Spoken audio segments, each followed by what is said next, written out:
Welcome to Knowledgeable Aging. I'm your host, Jason Kotar. Joining us today to talk about 4 ways to fight fatigue is Cathy Richards.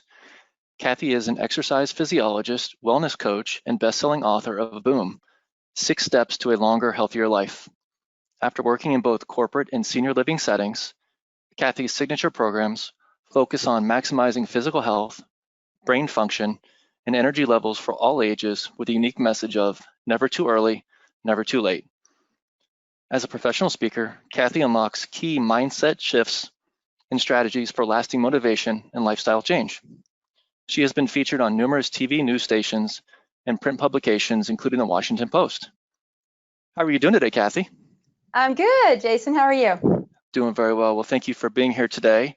Before we get started, for all those joining us today, if you have any questions, type those into the box, and time permitting, we will do everything in our power to get those questions answered. So, Cathy, let's get started. 4 ways to fight fatigue. Yeah, I mean, it's definitely something that we all deal with about thinking about our energy level and how we can feel better as we age. And, you know, one of the things that I like to pose to audiences when I talk is I like to ask the question, what type of 85-year-old do you want to be? And when people think about that, they're like, you know, they're wondering, and I like to reinforce that it's the habits that we're doing now that have the greatest impact, not only on how we age, but on our energy level right now. And when we think about fatigue, it's, you know, we think about those times when we're just so exhausted, but there are times when we just have a little bit of fatigue that we might not realize that there are 4 factors that independently might not seem like a very big deal, but when they all roll in together, they can spell either energy or, you know, being totally exhausted. And so when we look at the first factor, the first one I like to knock off out of the way in the beginning because it's the most obvious one, and that is sleep, of course. So, but when we think about sleep, the problem is that as a society, we're always stealing nighttime hours for daytime activities. Like when we think about getting 8 hours of sleep, we think, oh, that's for people who aren't as busy as me. And when we decide to either stay up later at night or get up early in the morning, we're missing the opportunity to get the kind of sleep that is what's going to not only help us have more energy, but it's going to help us consolidate our memories. It's that one of the things that we know helps be the time when our brain is clearing plaques from our brain cells. It's the time when we are able to be rejuvenated and for our brain to actually shut down and rest. So when we get enough sleep, that is one of the things that we really want to do the most. And there are some strategies, Jason, that help us with our habit of trying to get more sleep. It also is great for our immune system. Our immune system gets suppressed when we don't get enough sleep. So one of the first steps that we can do is to try to reduce our screen time when it gets close to bedtime. A lot of us tend to scroll through our phones as the last thing we do before we go to bed. And, you know, a lot of us now, I'm guilty of this too, I use my phone as my alarm clock.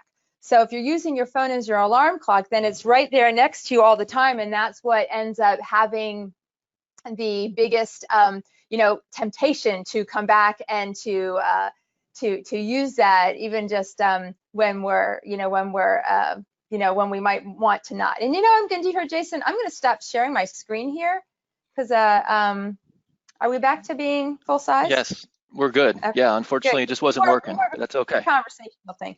Perfect.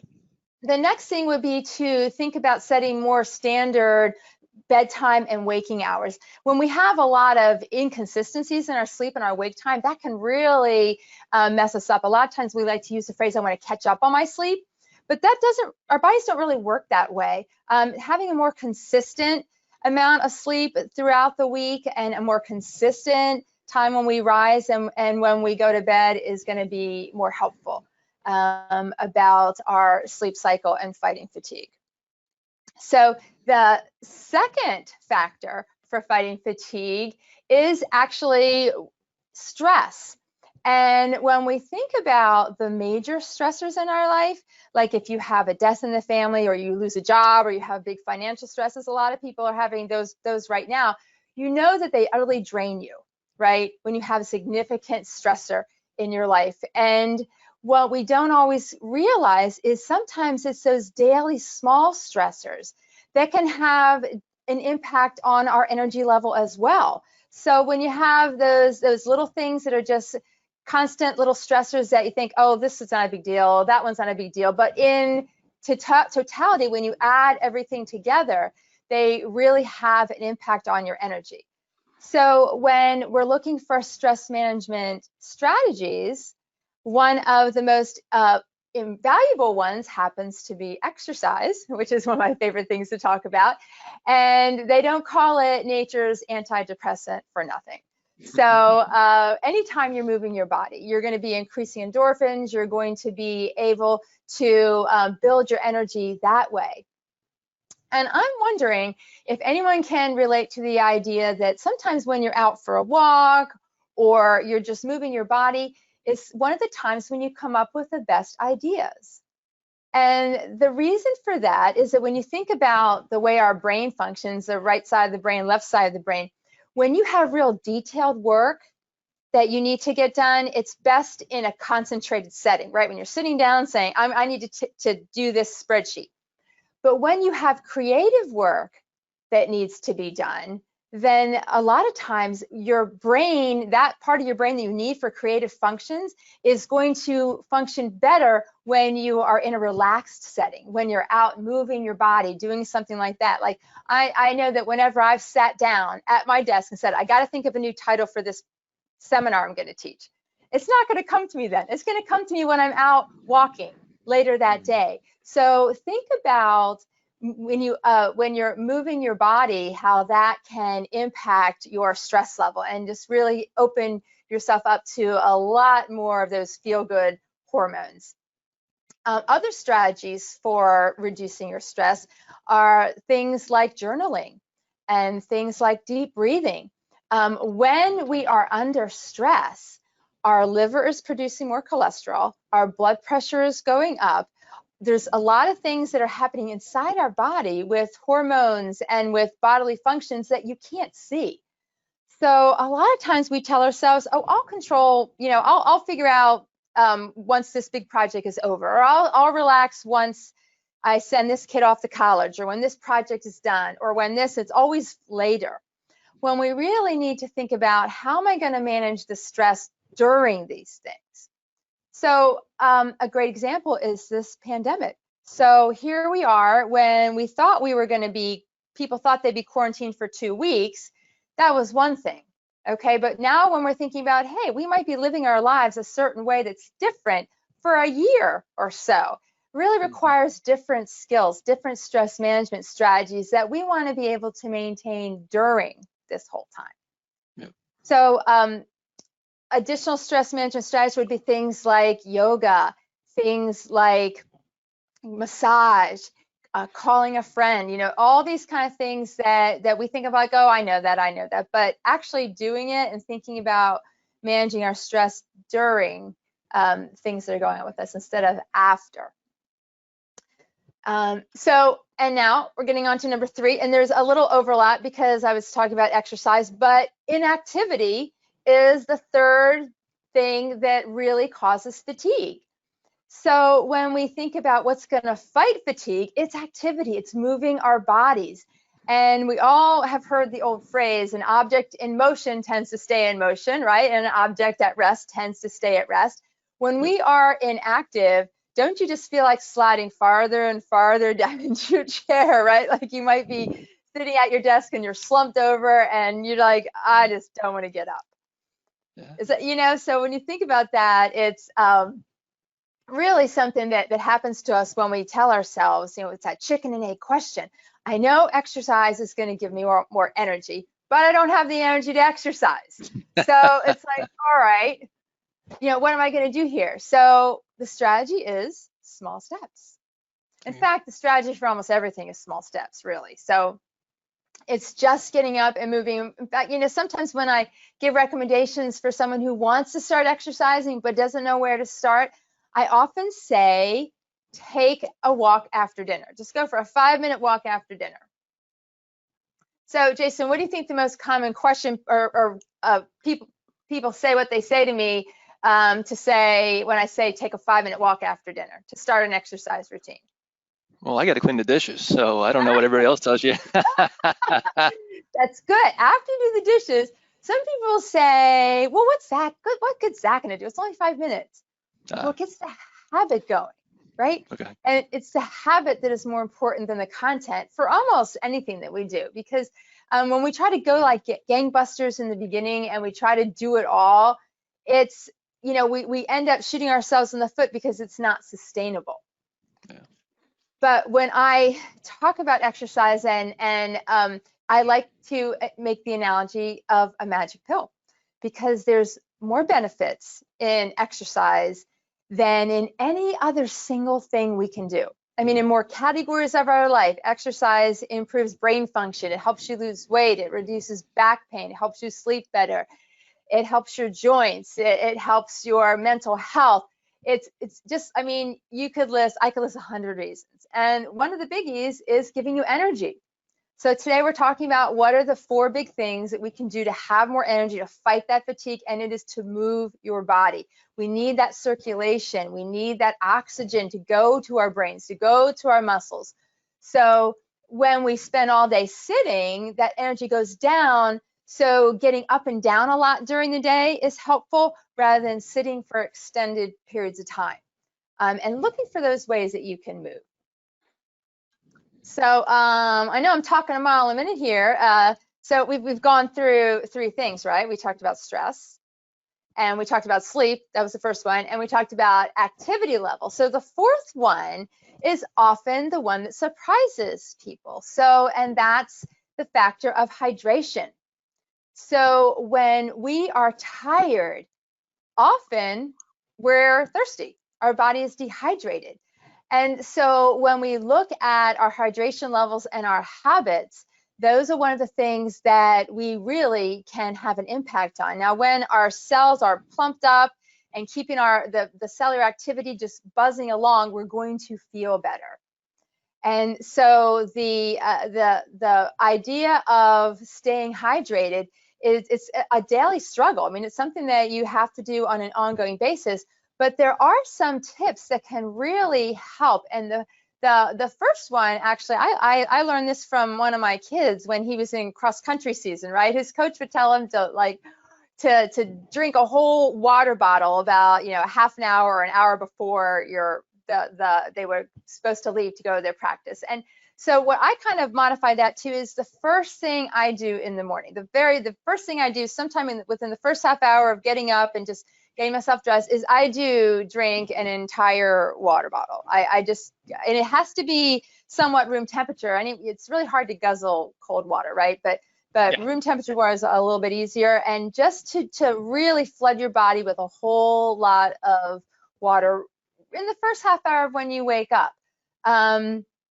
And that is kind of gets you started. And sipping all day long, you're not going to quite get the hydration always that you need. And then set another goal. My goal is to drink another whole water bottle at some point during the day. In fact, if I have it with me during my workout, I find that I don't need to drink that much during my workout itself when I've already drank a whole water bottle.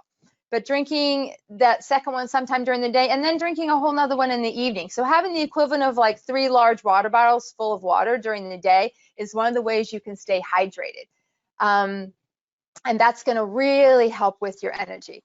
So when you think about those 4 things working together, then we have the best chance of really having more energy to meet our days. And I know they seem like sometimes simple things, but we often know these things, but it's getting them into practice is a whole nother story. And there is, kind of a story that I heard a speaker talk about once, and I don't remember which of the shuttle launchings it was, but one of the space shuttles that was disastrous, when they went into and they had engineers go in and trying to determine why it failed, it wasn't any one big thing. It was like 75 tiny things that separately are no big deal, but in totality and together spell disaster. And that's one of the things that is quite often the case with our health and how our energy level and how we feel. Not drinking enough water, oh, that's not that big of a deal. I'm not moving much, well, that's not that big of a deal. I'm not getting enough sleep, all these little things that sometimes I like to say, that old phrase, everything I needed to know I learned in kindergarten. So, I mean, this isn't rocket science. I haven't discovered we need to drink more water. We all know that. But I've focused my business on helping to motivate my clients to figure out what are the small steps that I can do. First of all, what's important and why, because sometimes when you understand a little bit more of why these things are important, it helps us, right? And we know we've heard them, but when we understand why, hey, my liver is producing more cholesterol. Hey, while I'm doing this, XYZ is happening in my body. Oh my gosh, maybe I really should pay more attention to that. Wow, when I am not getting enough sleep, my brain is not able to consolidate its memories. Sometimes we start paying attention to these things a little more when we know the why. But then figuring out what are the small steps that are sustainable that I can do over time. Question, as we age, do these recommendations, like you said, it's I don't say a lot of little things, but 4 relatively minor things that lead to the fatigue, right? So as we get older, how do these recommendations change? Jason, it's a good question. The reason why I love talking about relating this stuff to aging, it's not so much that the recommendations change, but that they Okay. become more important to actually implement into our lives. When we are younger, a lot of times we find that we rebound more quickly from poor habits. We can stay up all night. I will say that my college kids and my high school kids, they pull all-nighters, and there's this, I mean, they're just, they function okay on no sleep. On the other hand, I always tell them, if they need my help, ask me before 8:30 p.m. my brain starts going down after about 8:30 at night. So we do find that all of these things become more important as we age, because our reserves are a little bit less, and we just we need to pay a little more attention. We're more likely to have the aches and pains. Our bodies our muscles become a little more constricted. It's the accumulation over time. One of the things I love to talk about regarding exercise is that in the 60-year snapshot between your 20s and your 80s, the average person loses half of their leg strength. Okay, and that's not due to the physiological aging process. That's due to the gradual inactivity that typically comes with aging. So that's why being more active as we age is more important, because you've already lost all this muscle. And you didn't have to. If you're exercising, doing strength training the whole time, you can preserve it. But most of us are not having these great habits, and we're like, oh my goodness, what happened? 20 more years went by. And then, and 10 more years went by. So we really want to try to pay attention to these things as we age. I want to follow up on that about exercise. So is there an exercise that you find to be, or exercise that you find to be more important than others? I think strength training is one of the most important things that we can do as we age. And that's not to say that cardiovascular exercise and stretching aren't important. They're all 3 important. But I know that when you can't get out of a chair, your mobility is going to be limited. We really want to build our strength. So one of the sample exercises I love to do with some of my clients who are getting older and losing some strength in their legs is just a simple sit to stand. So if you are sitting in a chair, if you cross your arms over your chest and stand up, can you do it without pushing off your chair? And if you can how many can you do in 30 seconds? And try to keep building that up. Fatigue. How can that relate to brain health? I know we haven't talked about a little bit touched on brain health. What's the impact of fatigue in brain health? Well, our brains get tired too. And, our brains need oxygen. Our brains need blood flow. Our brains function purely on carbohydrate.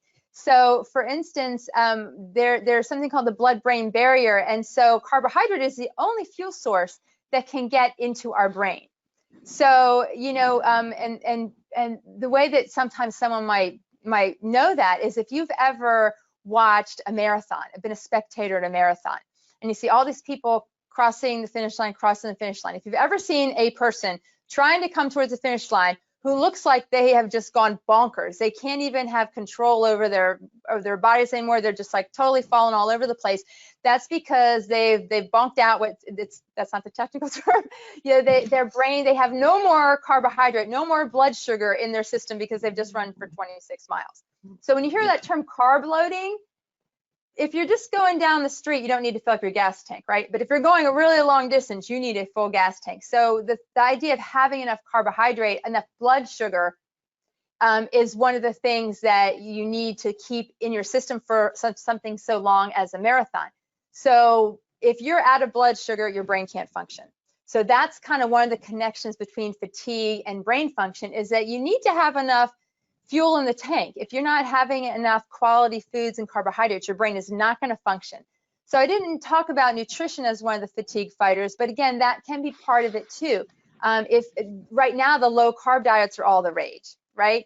So and the only thing that's really valuable about a low carb diet is that so many of the carbs are not good for us, right? I mean, you're not supposed to be eating more donuts and pasta, yeah. So that's okay to cut them out. I know, it's okay to cut them out, but if people are living all day long on meat and eggs and cheese and thinking they shouldn't have any carbs, your brain is not going to feel good. You're going to feel tired and you're not going to have enough brain function. Cathy, you've already kind of touched on this a little bit, but I was wondering if maybe you can expand a little bit. So we talk about baby steps or small steps. If you need to get going on maybe one or two of the areas that you're lacking, what's a good way to kind of just incorporate getting going? I love to say start with one thing. Start with one. Like we talked about 4 of them, right? So how about pick one of those 4 that you think it sounds most appealing to you right now? And then think of what is one tiny step that you could do towards that, and kind of keep track of it. I have a lot of clients who utilize a whiteboard system where they might have 1 or 2 habits that they want to change, and we just, you're just checking them off throughout the week, and it's a big whiteboard, and it might be somewhere where it's really obnoxiously visible in your daily life, so that you're actually seeing it. You're seeing it. It's front of mind as you're trying to change these habits. So I wouldn't recommend trying to change them all at once, doing a complete overhaul. We know that our habits don't change that quickly when we try to do too much too soon. It's really hard. Change is hard. Getting healthy is hard. We have so many things that we're getting pulled in different directions. So it's really valuable to take those, think about your small steps and not try to bite off more than you can chew at first. Right. Well, unfortunately, we lost the PowerPoint. So I know there's not a place where people can actually see how to reach you, but how can people get in touch with you? Yeah, I would love for people to get in touch with me. And what I would like to do, well, first of all, anyone who's registered for this, we have, we can email you the handouts. So even though you didn't get to see PowerPoints here, you get to see the handouts. We promised there were, right? Yes, they were there. But they can get in touch with me. My website is cathyrichards.net, and Cathy is with a C. So I would love for you to visit me at my website. You can also follow me on Instagram or on Facebook at Inspiring Vitality. So in fact, I just I filmed a little thing this morning about some abdominal strengthening exercises that I was just about to upload to Instagram. And so I would love to have you do that. My book Boom is available on Amazon. And Boom is really about some of the things we talked about today. In fact, one of the chapters in Boom is about the 4 factors that fight fatigue. And again, my message of it's never too early and it's never too late. So whether you are on the younger side and you want to start making changes now so you can age as healthfully as possible, it's a great time to start. If you're already in your 70s, 80s, 90s, whatever, if you make some small changes, it can still impact your quality of life in a positive way. It's never too late. Good. Well, that's a wonderful message. Well, thank you so much for everything, Cathy. Wonderful message. Recommend the book. Once again, the book is Boom, 6 Steps to a Longer, Healthier Life. Thank you again, Cathy. Till next time, my name is Jason Kotar. And this is Knowledgeable Aging.